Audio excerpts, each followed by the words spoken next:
A lot of people ask, how do you organize your life when you have so much to do and so little time? It seems to be chaotic, and the phone is ringing, and people are calling, and unexpected emergencies crop up, and things that you expected to happen don't happen, and things that do happen take much longer than you thought and cost much more, and so on. Well, I say, join the human race.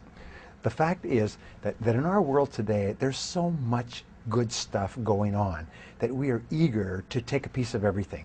We're constantly raising our hand, if you like, and saying, I'll do that, and I'll do this, and I'll get into that, and I'll add that to my schedule, and so on. So as I mentioned earlier, the starting point of getting your life under control is to sit down and think about two things. Who you really are, which means what are your natural talents and abilities? What do you enjoy? What do you like doing?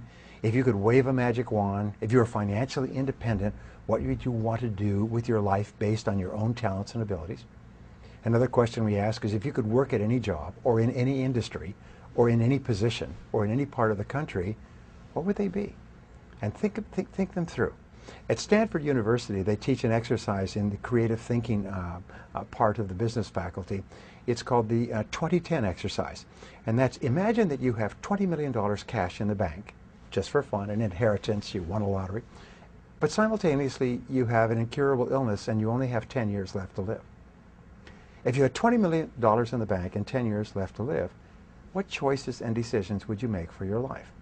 And that begins to clarify things. You start to become clear, well, if I had that money and only a limited time, there's certain things I would want to do and certain things that would not be that important. The second goal area is, what do you really, really want from your life? If you had no limitations, if you had all the money and all the time and all the talents and all the abilities, if you could do or be or have anything, what would you really want in your life? And write them down. And then what I encourage people to do is make a list of 10 things, 10 goals that you'd like to accomplish in the next year or so, and ask this question. If I could only accomplish one goal on this list, which one goal would have the greatest positive impact on my life?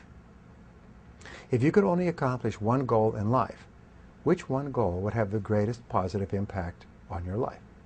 Now, for most people, especially when you're maturing in your career, when you're growing up, the biggest goal is money. If you had money, then you could buy a house, home, car, family, lifestyle, and so on. So that's quite normal. For other people, it may be a health goal. For business owners, maybe a business goal. For people with relationship problems, maybe a relationship goal. But ask yourself, if you could achieve one goal or resolve one problem, and remember, a problem unsolved is merely a goal unachieved. Which one would it be?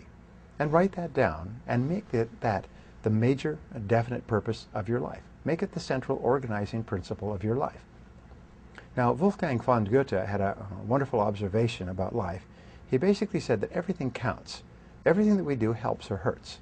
Everything adds up or takes away.